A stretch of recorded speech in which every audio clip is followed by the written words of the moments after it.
Teman, di sini saya akan menjelaskan mengenai submateri tentang definisi Tuhan, yang mana di sini kami membedakan dengan dua sudut pandang yang berbeda.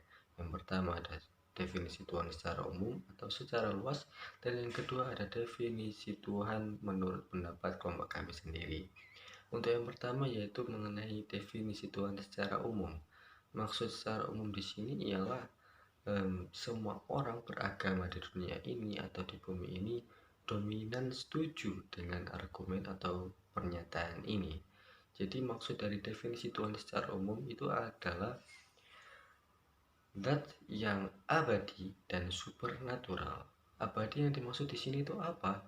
Abadi yang dimaksud ialah tidak akan pernah binasa, melainkan akan selalu ada dan akan selalu muncul dan tidak akan pernah lenyap gitu.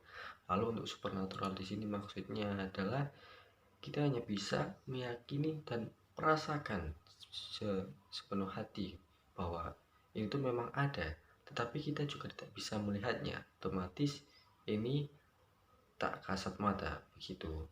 Lalu untuk definisi Tuhan menurut pendapat kelompok kami pribadi yaitu adalah suatu zat yang maha ada dan maha atas segalanya, yang mana tidak bisa kita lihat namun hanya bisa kita rasakan. Seperti itu. Di sini saya akan menceritakan terciptanya agama. Menurut sejarah, agama sudah ada dan sudah dipeluk oleh manusia sejak zaman prasejarah. Jadi, sejak zaman prasejarah manusia sudah percaya dengan adanya Tuhan. Karena manusia percaya adanya Tuhan untuk mengatur kehidupan manusia di dunia. Di sini, saya akan menjelaskan alasan mengapa kita harus percaya bahwa Tuhan itu ada. Menurut pendapat kami, adanya kitab suci merupakan bukti bahwa Tuhan itu ada, karena di dalamnya terdapat makna yang mengandung terciptanya makhluk hidup dan isi di dunia ini, serta mengajarkan apa yang boleh diperbuat dan apa yang tidak boleh diperbuat. Perkenalkan, nama saya Syarifah Harunisa, NPM 220130100019. Nah, di sini saya akan menjelaskan apa sih bukti bahwa Tuhan itu ada menurut teori oseanografi. Nah, kita sebagai umat beragama memang sudah sepantasnya untuk percaya bahwa Tuhan itu memang ada. Nah, hal-hal tersebut sudah dijelaskan dan dibuktikan dari beberapa teori-teori lainnya. Nah, bukti yang dapat kita lihat dari teori oseanografi atau dari pandangan ilmu kelautan yaitu adanya air laut dan air tawar yang tidak dapat menyatu.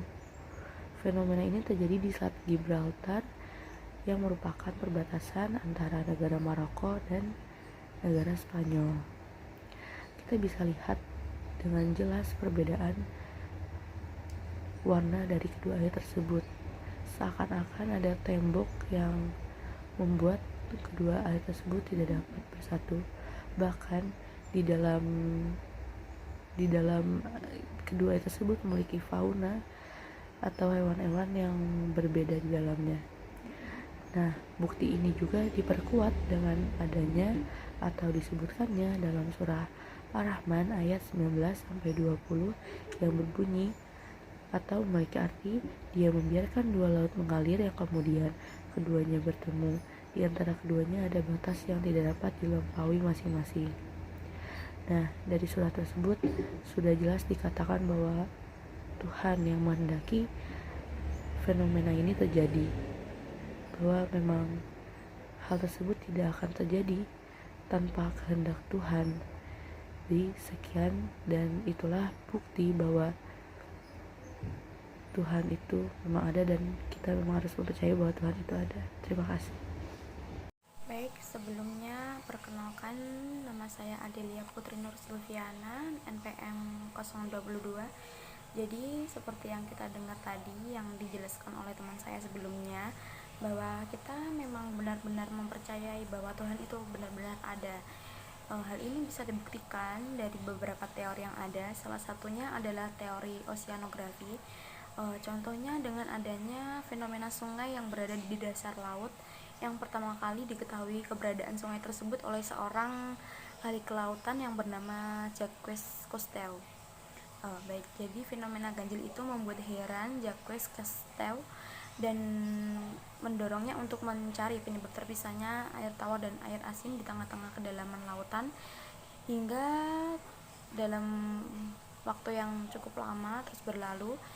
Setelah kejadian tersebut, ia tak kunjung menemukan jawaban yang tepat yang bisa meyakinkan tentang fenomena ganjil tersebut, hingga pada suatu hari ia bertemu dengan seorang profesor muslim.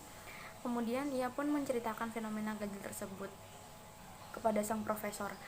Kemudian profesor teringat pada Al-Quran yang kemudian ia bacakan, surat Al-Furqan ayat 53 yang artinya berbunyi, "Dan dialah yang membiarkan dua laut mengalir berdampingan, yang ini tawar lagi segar, yang lain asin lagi pahit. Dan dia jadikan antara keduanya dinding dan pembatas yang menghalangi." Jadi benar-benar suatu mukjizat tentang fenomena ganjil pada abad 14 yang silam, akhirnya terbukti pada abad 20. Jadi Jacques Cousteau mengatakan bahwa Al-Quran memang sesungguhnya kitab suci yang berisi firman Allah, yang seluruh kandungannya mutlak benar. Akhirnya pun si penemu sungai ini, Jacques ini, memutuskan untuk ikut memeluk agama muslim. Nah, setelah itu ketika air tawar tercampur dengan air asin di bawah kedalaman laut, logika manusia akan menyebutkan bahwa ada dinding yang membuat di antara kedua sumber air tersebut. Namun ternyata dinding tersebut tak pernah dibuat oleh manusia. Bahkan fenomena ini juga tidak membuat air tawar yang berada di bawah laut memiliki bentuk yang mengalir layaknya sebuah sungai. Apabila dipikir menggunakan logika manusia biasa, gak ada yang mampu menjelaskannya. Tetapi ketika Allah sudah berkehendak, maka apapun yang telah tertulis pasti akan terjadi seperti apa yang sudah dikehendakinya. Fenomena menarik ini menjadi bukti bahwa Al-Quran bukan buatan manusia, sekaligus menjadi salah satu bukti kebesaran Allah yang dapat dilihat oleh seluruh umat manusia. Semoga fenomena alam ini makin menambah keimanan umat Islam, senantiasa bersyukur dan terus belajar mengamalkan isi kandungan Islam. Sekian contoh dari saya, terima kasih. Sebelum ke kesimpulan, perkenalkan nama saya Megi Silvana Dewi, NPM 220-130-134. Nah, dari penjelasan teman-teman saya sebelumnya, kita bisa menarik kesimpulan nih, bahwa Tuhan itu adalah sesuatu yang sangat diagung-agungkan oleh manusia, atau sesuatu yang sangat dihormati oleh manusia sebagai Maha Kuasa, Maha Prakasa di dunia ini. Nah, Tuhan sendiri telah memberikan kita banyak sekali contoh kenikmatan-kenikmatan. Contoh umumnya adalah kita bisa bernafas, kita bisa makan, kita bisa berjalan. Itu salah satu contoh bahwa Tuhan itu memberi kenikmatan yang sangat luar biasa bagi kita, agar kita bisa hidup, kita bisa berkelanjutan hidup. Nah, lebih spesifiknya kita akan mengusik pada oceanografi yang sudah dijelaskan teman saya tadi.